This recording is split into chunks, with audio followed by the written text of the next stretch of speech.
સાણંદ તાલુકાના ફાંગડી ગામના લાખો રૂપિયાનું કૌભાંડ અનુસૂચિત જાતિ સમાજ વિસ્તારમાં મોટું કૌભાંડ અનુસૂચિત જાતિ સમાજના વિસ્તારમાં વિકાસના કામો કરવાના નામે કૌભાંડ કરી વિકાસના કામોથી વંચિત રખાયા ફાંગડી ગામમાં 18 થી 20 લાખનું કૌભાંડ કર્યા હોવાનો આક્ષેપ વિકાસ કામથી વંચિત રાખી લાખોનું કૌભાંડ આચર્યું હોવાની ફરિયાદ આ બાબતે ગામ જાગૃત નાગરિક દ્વારા એસીબીમાં પણ ફરિયાદ કરવા છતાં કોઈ પગલાં લેવાયા નથી કૌભાંડની અનેક અધિકારીઓને રજૂઆત કરાઈ છે છતાં પણ કોઈ પગલાં લેવાયા નથી ઈમેલ દ્વારા ગ્રામીણ વિકાસ કમિશનર તથા મુખ્યમંત્રી સુધી રજૂઆત કરવા છતાં કોઈ પગલાં લેવાયા નથી અનુસૂચિત જાતિ સમાજના લોકોએ માંગણી સર્વે કરીને વિકાસના કામ ઝડપથી કરવામાં આવે તપાસ એજન્સી નીમવામાં આવે ને કૌભાંડીઓને કાયદેસર રીતે કાર્યવાહી કરવા માંગ કરાય તંત્ર કોઈ કાર્યવાહી નહીં કરે તો તમામ પ્રૂફ સાથે કોર્ટના દરવાજા ખખડાવશે ફાંગડી ગામના કૌભાંડ કરીને વિકાસ કામથી વંચિત રખાતા અનુસૂચિત જાતિ સમાજના લોકોએ મામલતદારને આવેદનપત્ર પાઠવ્યું.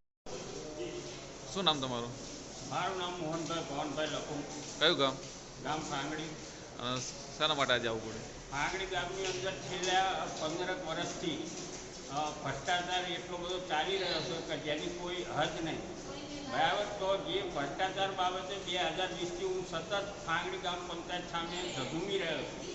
તલાટીશ્રીને મળતો રહું છું, ગામના સરપંચશ્રીને મળતો રહું છું, તેમ છતાં એ લોકો અમારી કોઈ વાત સાંભળવા તૈયાર નથી અને ત્યાંથી અમે તાલુકા વિકાસ અધિકારીને પણ અનેક વખત આવેદનપત્રો આપી ચૂક્યા અને લેખિતમાં કલેક્ટરશ્રીને મોકલ્યા અને એસીબી ઓફિસે પણ અમે રૂબરૂ જઈ મુલાકાત કરીને ત્યાં પણ ભ્રષ્ટાચાર વિશેની અમે એક અરજી આપેલી.